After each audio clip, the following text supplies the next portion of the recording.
when Revival came out, people were exclaiming, Eminem should just give up. This is the end of Eminem. You know, he's fell off a cliff. But then we got Kamikaze. Kamikaze came, was like, okay, M's back. Here he is. M on top of his game. Music to Be Murdered By has now come out.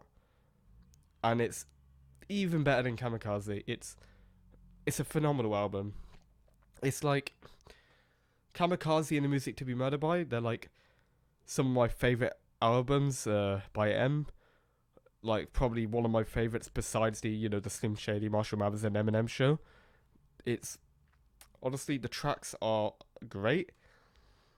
I don't think I've heard a bad song on the track. I mean, we had Unaccommodating featuring Young M.A., which it's like I felt like Young M.A. had an underwhelming verse, really.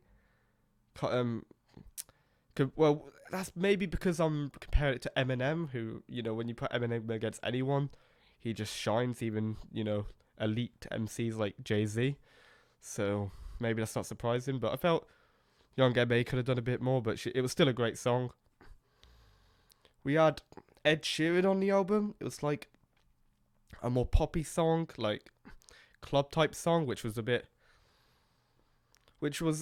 it's kind of cool. It's kind of different from the rest of the songs of the album, but it was kind of cool. It wasn't M going in per se, going hard, but you had some like funny bars in there. And it was a good song. I felt like the hook wasn't that great on it on those kind of nights. But that's just me. Besides that, it was a great album. Well, a great song. But that's just me. It was a great song.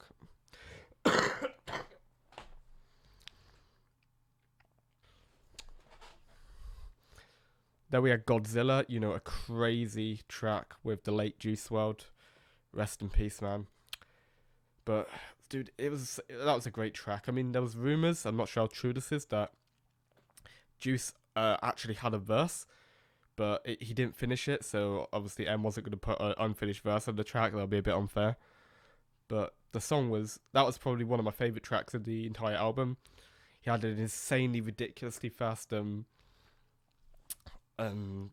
verse at the end. He's like, fill a bit of venom and limit. I was like, okay, bloody LM, chill out. But that was a great track. Darkness was probably one of the first tracks you heard. He released a music video for it, obviously talking about the shooting and doing like parallels between his life. It was really well done, actually, and he did his research. It like, just looking at the lyrics, you can tell he really delved deep, and it was a good track. I mean, I listened to the music video first, so it kind of gave away that there were parallels, because when he's in his like hotel room, I'm like, okay, wait, no, he's doing the parallel with his with the Vegas and him. But if I just listened to the track alone without the music video, I don't know how many listens it would have took me to be like, oh, okay, that's a parallel. Yeah, but that was a good track. Good track too. We also had like Marsh, which Cardi B was dissed on. Eminem had like this crazy triple entendre, like, it comparing himself to spoiled milk because it just occurred, referring to what milk spoilers occurred, and then you had like obviously Cardi B saying that weird phrase she says, which was a great line, and then he started going in on her talking about like talking about her drugging men and robbing them, or whatever that controversy was. Or allegedly, I should say. Bloody hell, don't sue me. Like, you're gonna see this video, Cardi. But another really good track I found was I Will. The hook was amazing.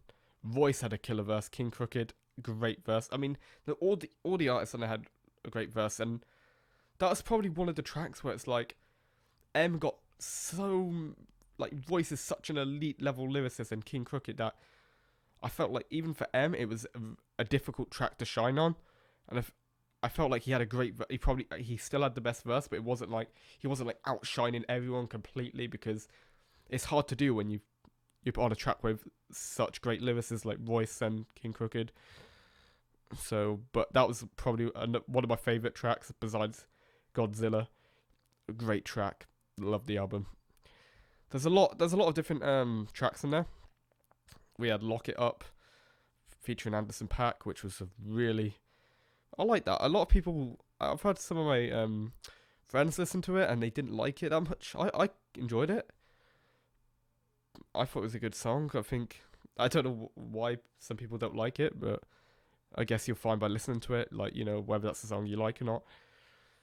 Honestly, this album, Eminem's go like the thing is when people say M fell off, he's always I felt with time he's gotten better lyrically. Like that's just happened. Even with Revival, his lyricism was great. It's just as songs they weren't that great. Like the songs, it's okay having an amazing lyricism, but if you have bad, poor flow and you're not making great songs, then your lyricism doesn't really matter because at the end of the day, it's music. We want to listen to a good song, but what I'm happy about now is M's kind of got the lyricism he's got like with New M, combined in it with the song making ability from the Marshall Mathers LP, Eminem Show, and you're getting great albums. And I'm not saying they're on the level of the Eminem Show and Marshall Mathers LP. I don't think M could reach that level again because they're probably some of the best hip hop albums ever. But M is still doing really, really well. And I when people say he should stop making music, I still think he's bar for bar, he's the best lyricist. Whether he's the best rapper, I don't know. But it's a great album, great tracks. That's what I want to say. Just listen to it, buy it. And if you're an Eminem fan, you would like this album definitely. Even if you're not, I still think you should go and listen to it. I think you'll be pleasantly surprised, especially if you like maybe bought Revival and said, I'm never, M's done, not buying an album again. Trust me, this is much better than Revival. Revival was really, I don't know what happened with that. Even the art, even the cover looked a bit like, what?